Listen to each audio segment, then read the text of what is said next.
নিষ্ঠুর, কি নির্মম, কি নির্দয়। নিষ্ঠুর বিদায় বিশ্বকাপ থেকে হয়ে গেল ব্রাজিলের।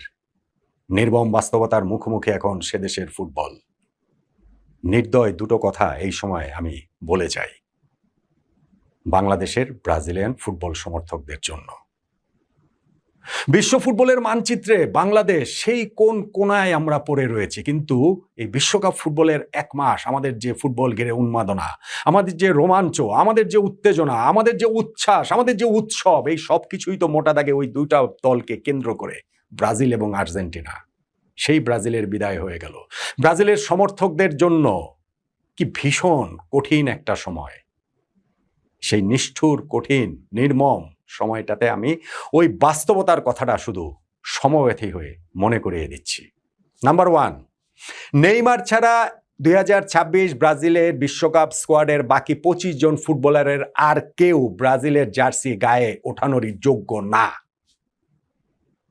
হ্যাঁ, এখনকার সময়ে তারাই ব্রাজিলের সেরা খেলোয়াড়, কিন্তু আমি বলছি সেই ব্রাজিলের কথা যেই ব্রাজিলকে সবাই ভালোবাসে। আমি বলছি সেই ব্রাজিলের কথা যেই ব্রাজিলের ফুটবল প্রেমে পুরো বিশ্ব বুঁদ হয়ে থাকে।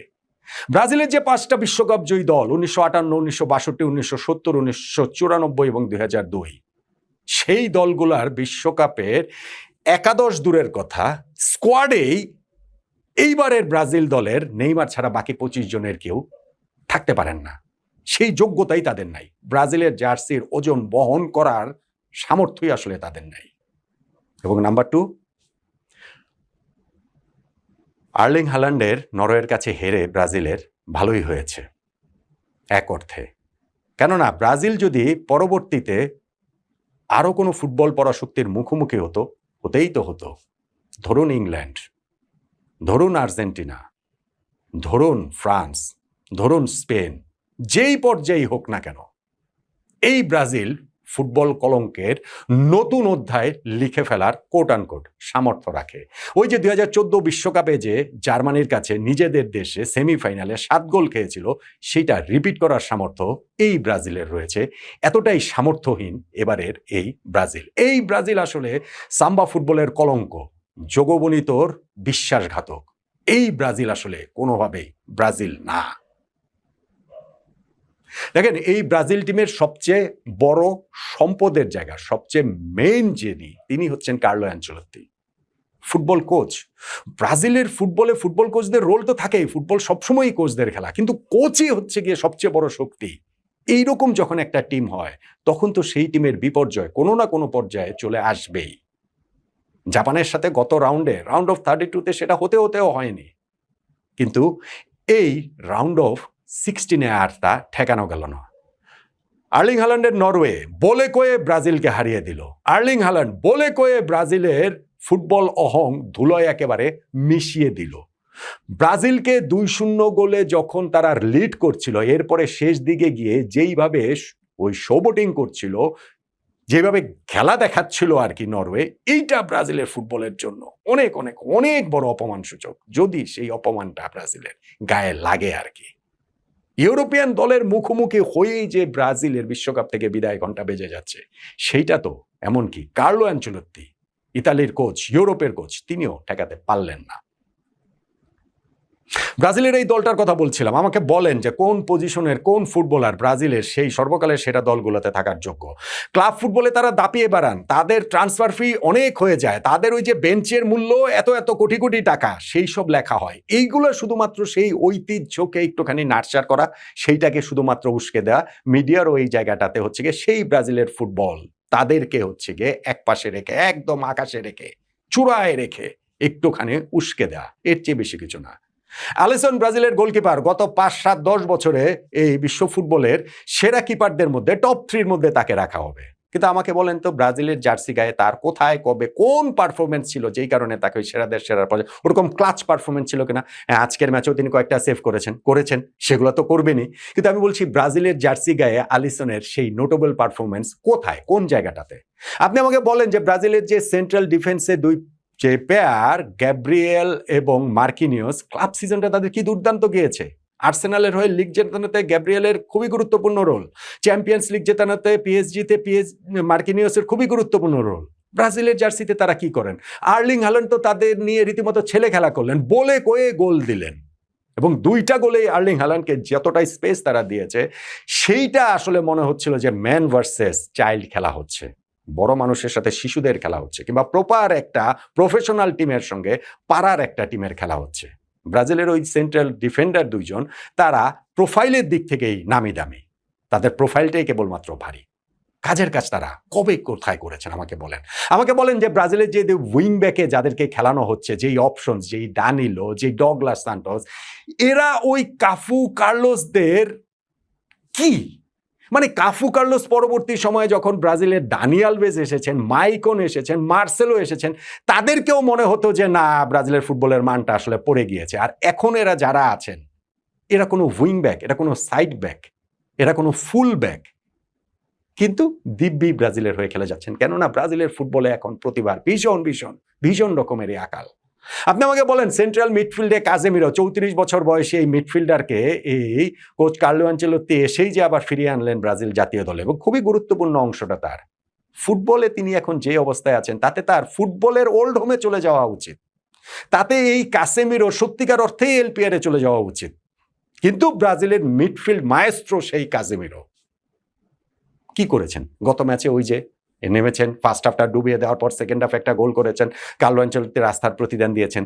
কিন্তু এই এই এই পারফরমেন্স কি ব্রাজিলের সেই ব্রাজিলিয়ান দলের কারো ধারে কাছে থাকার মতো? আমাকে বলেন তো দেখি। ব্রুনো গিমেরেশের ওয়ার্ল্ড কাপটা ভালো কেটেছে, খুব ভালো কেটেছে, 4টা অ্যাসিস্ট তিনি করেছেন, কিন্তু এই ক্রাঞ্চ মোমেন্টের চাপের মুখে তিনি এইভাবে ভেঙে পড়লেন, পেনাল্টি থেকে গোল দিতে পারলেন না। এবং ম্যাচ শেষে কার্লো আনচেলোত্তি বলছিলেন যে পেনাল্টি নেয়ার যে ব্রাজিলের সিরিয়ালটা, 1 নম্বরে নেইমার, 2 নম্বরে ইগোর চিয়াগো, তারপরে 3 নম্বরে রাফিনিয়া, 4 নম্বরে গিয়ে এই ব্রুনো গিমেরেশ, পারেন নাই তো, গোল তো দিতে পারেন নাই, এবং সেইটাই ব্রাজিলের পতনের একটা বড় জায়গা তৈরি করে ফেলেছে। আপনি বলতে পারেন যে না, রাফিনিয়া ও ভিনিসিয়াস জুনিয়র তো রয়েছেন, ভাই ক্লাব ফুটবলের খেলোয়াড়, তারা ব্রাজিল ন্যাশনাল টিমের প্লেয়ার না। গিয়ে দেখেন যে আজকের, গিয়ে দেখেন মানে কি, আমি আর কোত্থেকে দেখবো, কিন্তু ব্রাজিলের সমর্থকদের মনে এই পরাজয়টা যতটা লেগেছে, যতটা বেজেছে, আমার মনে হয় না রাফিনিয়া কিংবা ভিনিসিয়াস জুনিয়রদের ততটা লেগেছে। তারা পার্টি ফার্টি করে বেড়াচ্ছেন এই কয়েক ঘন্টা, একটু লোক দেখানো কান্না, একটুখানি হচ্ছে গিয়ে এখানে মন খারাপ করে থাকা, তা না হলে ওই যে ব্রাজিলিয়ান সমর্থকদের রসানলে পড়তে হবে, এই তো, এর চেয়ে বেশি কিছু না। ব্রাজিলের একটা প্রপার নাম্বার 9 পর্যন্ত নাই। এই ম্যাথিয়াস কুনিয়াকে খেলানো হয়, যিনি কোনোভাবেই নাম্বার 9 না। ইগোর চিয়াগো ইংলিশ লিগে ব্রেনফোর্ডে খেলে যে স্ট্রাইকার, তিনিও ব্রাজিলের নাম্বার 9-এ খেলেন। এনরিক, যার উপরে এত আশা, এত ভরসা, সেই এনরিক আজকে যখন বদলি হিসাবে নেমে সুযোগটা পেলেন, কাজে তো লাগাতে পারলেন না। বা এই বয়স টয়সের কথা বলে লাভ নাই। পেলে 17 বছর বয়সে 58 বিশ্বকাপে কি করেছেন? সো এই সুযোগ কাজে লাগাবেন না। ইউরোপে খেলছেন তিনি, রিয়াল মাদ্রিদে খেলছেন, এখন ফ্রেঞ্চ লিগে খেলছেন, এই সুযোগটা কাজে লাগাবেন না, অথচ তিনি ব্রাজিলের নতুন পেলে হয়ে যাবেন। এটা হয়। ভিনিসিয়াস জুনিয়রের কথা বলছিলাম, হ্যাঁ এই বিশ্বকাপে তিনি হচ্ছে গিয়ে গোল টোল দিয়েছেন, গ্রুপ পর্বে 3টা ম্যাচে গোল দিয়েছেন, ভালো খেলেছেন। সেই ভালো আসলে কতটা ভালো, সেই ভালোকে আসলে ব্রাজিলের সেই বিশ্বকাপ জয়ী দলগুলার একাদশে না, স্কোয়াডে থাকার মতো ভালো আমার কাছে তো কোনোভাবে এটা মনে হয় না। হ্যাঁ, অবভিয়াসলি ব্রাজিল ইনজুরি ফ্রন্টে খুবই আনলাকি। এই জায়গাটাতে তাদের ফার্স্ট 11-এর পোটেনশিয়াল 3জন ফুটবলার, এস্তেভাও, রদ্রিগো, এদের মিলিতাও, তারা বিশ্বকাপের আগেই ছিটকে গেছেন। বিশ্বকাপ চলাকালীন সময়েও এখানে রাফিনিয়ার ইনজুরি তাদেরকে আসলে ভুগিয়েছে। কিন্তু এইসব বলে লাভ নাই। ব্রাজিলে তো চিরকালই এরকম একজন না থাকলে আরেকজন স্টেপ আপ করেছেন, সবসময় তো তাই হয়েছে। সেইটা তো আমরা এই বিশ্বকাপে কোনো দিক থেকেই কোনোভাবেই আসলে দেখতে পারলাম না। ছিলেন ওই একজন, আছেন ওই একজন, আছেন না, এখন আসলে ছিলেন, এখন আসলে তিনি সেই ইতিহাস হয়ে গিয়েছেন, ইতিহাসের অংশ হয়ে গিয়েছেন। বর্তমানে তিনি আর নেই। নেইমার, তার সেই কান্না ভেজা বিদায়। বিশ্বকাপ মানেই নেইমারের কান্না। সেই 2014 বিশ্বকাপে কোয়ার্টার ফাইনাল ম্যাচটাতে কলম্বিয়ার বিপক্ষে তিনি ওই সুনিগার ফাউলটাতে যেইভাবে কান্নায় ভেঙে পড়েছিলেন, সেই কান্নার এক্সটেনশনই সেমিফাইনালে ব্রাজিলের সেই হৃদয় বিদারক পরাজয়। 2018 বিশ্বকাপের কোয়ার্টার ফাইনালে বেলজিয়ামের বিপক্ষেও তাই। নেইমার তার সর্বোচ্চ দিয়ে সর্বস্বটা নিংড়ে দিয়ে চেষ্টা করেছিলেন, পারেননি। 2022 বিশ্বকাপের কোয়ার্টার ফাইনালেও ক্রোয়েশিয়ার বিপক্ষে তাই। কি ম্যাজিক্যাল একটা গোল তিনি এক্সট্রা টাইমে দিয়েছেন, কিন্তু সেই লিডটা পর্যন্ত ব্রাজিল প্রোটেক্ট করতে পারে নাই। টাই ব্রেকারে তারপরে হেরে বিদায় হয়ে যায়। এই নেইমারই ছিলেন জগবনিতর শেষ প্রতিনিধি। এই নেইমারই ছিলেন যার পায়ে সর্বশেষ এই সাম্বার ফুল ফুটেছে। এর বাইরে আর কেউ নেই, আর একজনও নেই। নেইমার এই ম্যাচটাতেও যদি ফিট থাকতে পারতেন, প্রথম একাদশে খেলার মতো ফিট থাকতে পারতেন, তাহলেও ব্রাজিলের গল্পটা অন্যরকম হতে পারত। ওই পেনাল্টিটা নেইমারই নিতেন, ব্রাজিল তখন শুরুতেই হয়তোবা লিডটা পেয়ে যেত, নিশ্চিতভাবেই লিডটা পেয়ে যেত। এবং শেষে গিয়ে যখন নেইমার ওই পেনাল্টি পেলেন, গোল করলেন, তাতে 4 বিশ্বকাপে নেইমারের গোল হলো বটে, তাতে ব্রাজিলের পরাজয়ের ব্যবধান কমলো বটে, কিন্তু কি যায় আসে? তাতে কি যায় আসে? বিশ্বকাপ মানেই তো নেইমারের কান্নার ছবিটা সমর্থকদের মনে চিরস্থায়ী হয়ে গেঁথে রইল। বিশ্বকাপ মানেই তো নেইমারের ব্যর্থতার গল্পটাই আসলে থাকলো, নেইমারের ট্র্যাজেডিটাই আসলে থাকলো। ফুটবলেই তার এই যেই যুবরাজ কখনো মহারাজ হতে পারলেন না, এই আক্ষেপের জায়গাটা ছড়িয়ে দিয়ে নেইমার খেলা শেষে তো বিদায় বলে দিলেন যে এই আমার শেষ। নেইমারের যেখানে শেষ, ব্রাজিলের বিশ্বকাপ স্বপ্নটা যেখানে শেষ, সেইখান থেকে যে নতুন শুরু হবে, কোথায় হবে, কাদের দিয়ে হবে? এখন ব্রাজিলের যেই টিম যারা খেলেছেন, এর মধ্যে কে আছেন যিনি পোটেনশিয়ালি ওয়ার্ল্ড বিটার, যিনি ব্রাজিলকে এই অন্ধকার থেকে আলোর পথ দেখাতে পারেন, যিনি ব্রাজিলের ফুটবলকে আবার সেই সোনালী সময়ে ফেরানোর স্বপ্ন দেখাতে পারেন? এই ব্রাজিল দলে কেউ নেই, একজনও নেই। ছিলেন এক নেইমার, আর কেউ নেই। এই কারণে আমি বলছি যে এই নিষ্ঠুর, নির্দয়, নির্মম সময়ের বাস্তবতা হচ্ছে নেইমার ছাড়া এই ব্রাজিল দলের অন্য কেউ ব্রাজিলের ওই হলুদ জার্সি গায়ে ওঠানোরই যোগ্যতাই তাদের আসলে নাই। এবং ব্রাজিলের যে বিদায় হয়ে গেছে নরওয়ের কাছে হেরে, এটা এক অর্থে ভালোই হয়েছে। নইলে টুর্নামেন্টে ব্রাজিল টিকে থাকলে, প্রপার পরাশক্তির মুখোমুখি যদি ব্রাজিল হতো, ইংল্যান্ড, আর্জেন্টিনা, ফ্রান্স, স্পেন, তাহলে ব্রাজিল হয়তোবা আবারও সেই 5-7 গোল পর্যন্ত খেয়ে যেতে পারত। ব্রাজিলের কলঙ্কটা আরো অনেক বেশি তীব্র হতো। ব্রাজিলের ফুটবলে এখন অন্ধকার সময়। টানা 6 বিশ্বকাপ ব্রাজিল জিতছে না, এবং এইটা কোনোদিন বিশ্বকাপ ফুটবলের 96 বছরের ইতিহাসে হয়নি।